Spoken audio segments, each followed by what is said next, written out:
चलिए प्यारे स्टूडेंट, आपके सामने हम क्लास 10th का ऑब्जेक्टिव क्वेश्चन लेकर आ गए हैं। 2026 भी आज 1 तारीख है, 1 जनवरी है। सभी को 2026 के न्यू ईयर्स के हार्दिक शुभकामनाएं, ढेर शुभकामनाएं। ठीक ना? आप लोग अच्छा से पढ़िए, एग्जाम आप लोग को फरवरी में होने वाला है। अच्छा नंबर प्राप्त करने के लिए हमारे चैनल को सब्सक्राइब और शेयर कर दीजिए। आप लोग को यहाँ पर ऐसा क्वेश्चन देखने के लिए मिलेगा जो एग्जाम में आने की संभावना बहुत ज़्यादा होती है। ठीक ना? इसी प्रकार से ऐसा हम ऑब्जेक्टिव क्वेश्चन आप लोग यहाँ से हम 8 क्वेश्चन बताने का प्रयास करेंगे हम। ठीक ना? बस सब देखना है पूरा वीडियो, आपको समझ में 100% आ जाएगा। ठीक ना? चलिए स्टार्ट करते हैं। देखिए पहला क्वेश्चन हम क्या लिए हैं, यदि साइन ए बराबर कोस ए तो ए का मान क्या होगा। हमारे साइन और कोस के मान बराबर कब होता है, कितना डिग्री पर होता है, तो सबको पता है। अगर हम साइन 45 डिग्री रखते हैं, ठीक ना, 45 डिग्री, तो मान क्या होगा यहाँ पर, दोनों बराबर होता है। क्या होता है, 1/√2, 1/√2 होता है। ठीक ना? समझ में आ रहा है? तो 45 किस में ऑप्शन है, 45 में टिक मार देंगे।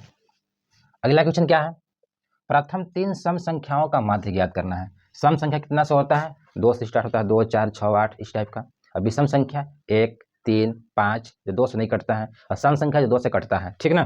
तो कितना लेना है, 3 को लेना है, तो क्या लेंगे, 2, 4, 6। कै गो संख्या है, बटा 3 गो संख्या लेना है, 3 से भागा लगा देंगे। जोड़े कितना होगा, 2 और 4, 6 और 6, 12 बटा में 3 कटेगा तो कितना मिलेगा, 4। तो हमें क्या मिला, माध्य कितना मिला, 4। ठीक ना? चलिए आप लोग के सामने अगला क्वेश्चन हम लेकर आते हैं। चलिए आप लोग के सामने 2 क्वेश्चन और ले लिए हैं। देखिए हमसे क्वेश्चन क्या पूछ रहा है, यदि ax² + bx + c के शून्यक अल्फा और बीटा हो तो a + b का मान बताना है क्या होता है। ठीक, तो पता है आप लोग का कि जब शून्यक होता है तो alpha plus beta, a + b का मान होता है, a अल्फा प्लस बीटा का मान होता है -b/a। अगर पूछे कि अल्फा इंटू बीटा, अल्फा गुने बीटा पूछेगा तो क्या होगा, तो इसका होता है c/a। ठीक, ये दोनों में से कोई पूछ सकता है आपको, है हमसे क्या पूछा है, अल्फा प्लस बीटा का मान था। अल्फा बीटा का मान कितना होता है, -b/a। तो इसमें कहाँ पर देखिए आप लोग, अगर पूछता कि अल्फा गुने बीटा, अल्फा इंटू बीटा, तो क्या होता है c/a, उसके लिए क्या होता है c/a, ये वाला हो जाता है। हमसे पूछा है योग, योग के लिए वाला होता है। ठीक, चलिए अगला क्वेश्चन देखिएगा, 2025 के अभाज्य गुणनखंड में 3 का घातांक क्या होगा। इसको गुणनखंड करना है और देखना है कि 3 3 कै गो आ रहा है। समझ में आ रहा है, 3 की संख्या उसमें कितनी आ रही है। तो स्टार्ट करते हैं, देखिए गुणनखंड तो करना पड़ेगा भाई पहले। चलिए बड़ा अंक से करते हैं पहले, 5 से, 5 चौके 20, 5 है 25, फिर 5 से करते हैं, 5 8 40, 5 1 5, फिर 3 से कीजिए, 3 दूनी के 6, 3 9 27, 3 7 21, 3 से 3 9 27, 3 से 3 3 के 9। सर बड़ा अंक से क्यों किए, थोड़ा सा बड़ा अंक से थोड़ा जल्दी कट जाता है। ठीक ना, सुविधा होता है काटने में। ठीक, तो देखिएगा, तो इसमें 3 3 कै गो हो गया, 1 2 3 4, ऐसे भी लिख सकते हैं, 3 के पावर 4 और 5 के पावर 2। हमसे किसका पूछा है, 3 का पूछा है घातांक ना, 3 के घातांक कितना है, पावर 4, तो इसका आंसर क्या होगा, 4। ठीक ना? चलिए आप लोग के सामने अगला क्वेश्चन लेकर सामने आते हैं। चलिए आप लोग के सामने 2 क्वेश्चन और आ गया है, देखिए ध्यान से देखिएगा आप लोग। हमसे क्या पूछा है, यदि a बराबर 2 के पावर 3 गुने 5 गुने 3 और b बराबर 2 के पावर 4 गुने 5 गुने 7 है, तो a और b का एलसीएम और एचसीएफ ज्ञात करना है।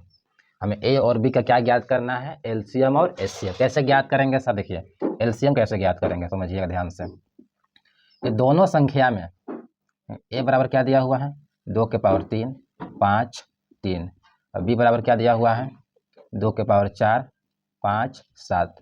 एलसीएम में क्या होगा कि देखेंगे कि जैसे पावर 2 के पावर 3 2 के पावर 4 है, तो सबसे जो अधिक बार पावर आएगा उसको लेंगे, 2 के पावर 4। ठीक, लेकिन ये भी इसके साथ में आ गया, और 5 और 5 जो मिलेगा उसको एक बार लेना है। देखिए मिल रहा है 5 और 5, तो एक बार लेंगे, और जो नहीं मिलेगा सब 3 और 7, 3 और 7। समझ में आया? देखिए पावर में दिया हुआ है, तो जो अधिक पावर होगा, जैसे 2 के पावर 3 यहाँ, 2 के पावर 4 यहाँ हुआ है, तो जो अधिक पावर रहेगा उसको ले लेंगे। 5 5 2 को मिल रहा है, जो मिलेगा उसको एक बार लिखना है, 3 नहीं मिल रहा है, 7 जो नहीं मिल रहा है सब लिख देंगे। अब इसको गुना करेंगे, तो गुना करेंगे तो कितना आएगा, गुना कीजिएगा तो इसका आएगा 1680। 1680 किसमें, इसमें है, इससे भी टिक मार सकते हैं। अब हमको याद करना है एचसीएफ। एचसीएफ कैसे निकालेंगे सर, देखिए एचसीएफ कैसे निकालिएगा, इसमें ये दो ए और बी में जो देखिए दोनों के पावर, यहाँ 2 के पावर 3 2 के पावर 4, यहाँ कम पावर ला लेंगे। एचसीएफ में क्या लेंगे, कम पावर वाला, 2 के पावर 3 है 2 के पावर 4 है, तो यहाँ लेंगे 2 के पावर 3, और जो मिलता है सिर्फ वही लेंगे। इसमें 5 5 मिल रहा है तो 5 लेंगे एगो। समझ में आ गया, जो मिलेगा वही लिया जाता है इसमें। लेकिन 2 के पावर 3 2 के पावर 4 है, तो 2 के पावर 3 इसमें ही मिलेगा, इसमें भी आ जा रहा है, तो ले लेंगे, 5 5 मिल रहा है, बाकी कुछ नहीं मिल रहा है छोड़ देंगे, जो मिलता है सिर्फ वो लेंगे एचसीएफ में। इसको गुना के 2 के पावर 3 कितना होता है 8 और 5 है तो 5, 8 5 40, एचसीएफ कितना हो गया 40, एलसीएम कितना हो गया 1650 और 1680। एल ऑप्शन में टिक मार देंगे, ठीक ना। चलिए अगला क्वेश्चन क्या है, एक वृत्त की कितनी समांतर स्पर्शरेखाएं हो सकती हैं। एक वृत्त है, इसकी समांतर स्पर्शरेखाएं कितनी हो सकती हैं, एक यहाँ होगा और दूसरा का यहाँ होगा, कितना हुआ 2 गो, 2 में टिक मार देंगे, ठीक ना। तो चलिए हमें आशा और विश्वास है कि आप इस वीडियो के माध्यम से आपको कुछ सीखने के लिए मिल रहा है, एग्जाम में आपको ऐसा क्वेश्चन देखने के लिए मिलेगा, ठीक ना। चलिए अगला क्वेश्चन आप लोगों के सामने फिर 2 को लेकर आते हैं। चलिए आप लोगों के सामने 2 क्वेश्चन सामने आ गया है, ठीक ना, ध्यान से देखिएगा, आप लोगों को समझ में आ जाएगा।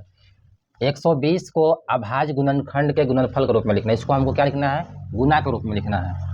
तो 120 है, इसको लिखना है गुना के रूप में, 2 से 2 6 12, 2 से 30 बार, 2 से 15 बार, 3 से 3 5 15, क्या आया 2 2 2 3 5।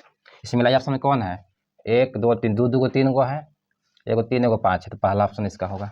इसको और कैसे लिखा जा सकता है सर, देखिए 2 2 का 1 है, 2 2 3 गो है, पावर 3 हो जाएगा, 3 1 1 है और 5 1 1 है। इसको ऐसे भी आप लिख सकते हैं, ऑप्शन में ऐसे भी लिख के आपको दे देगा, ठीक ना, ये समझना है। चलिए अगला क्वेश्चन क्या है, निम्न में से कौन सी परिमेय संख्या है। इसमें हमको ऑप्शन दिया हुआ है और बताना है कौन सा परिमेय संख्या। तो पता है जो रूट के अंदर होता है बाहर नहीं निकलता है वह अपरिमेय संख्या होता है, और जो नहीं करता है रिपीट होता जाता है बढ़ते जाता है वो भी क्या होता है अपरिमेय संख्या होता है, मगर जो शांत हो जाता है वह परिमेय संख्या होता है, ठीक। और जो रूट से बाहर निकल जाएगा वो भी क्या होता है परिमेय संख्या होता है। तो देखिएगा √3 बाहर निकल रहा है, इसका रूट नहीं होता है, नहीं होगा। हाँ 9 का होता है, इसका रूट वर्गमूल कितना होता है 9 का 3 होता है, 17 का नहीं होता है। तो ऑप्शन कौन इसमें से होगा बी, बी आपका क्या है परिमेय संख्या, बाकी सब अपरिमेय संख्या है, ठीक ना। चलिए हमें आशा और विश्वास है कि आप यहाँ से पढ़ रहे होंगे, अच्छे से पढ़ रहे होंगे, क्लास 10th में अच्छे से नंबर लाइए पढ़ के, ठीक ना। बहुत सारे आप लोग के 2026 का शुभकामनाएं, खुशी रखे सभी बच्चे को। चलिए आज के लिए इतने, फिर आप लोग से नेक्स्ट वीडियो में मिलते हैं, थैंक्स।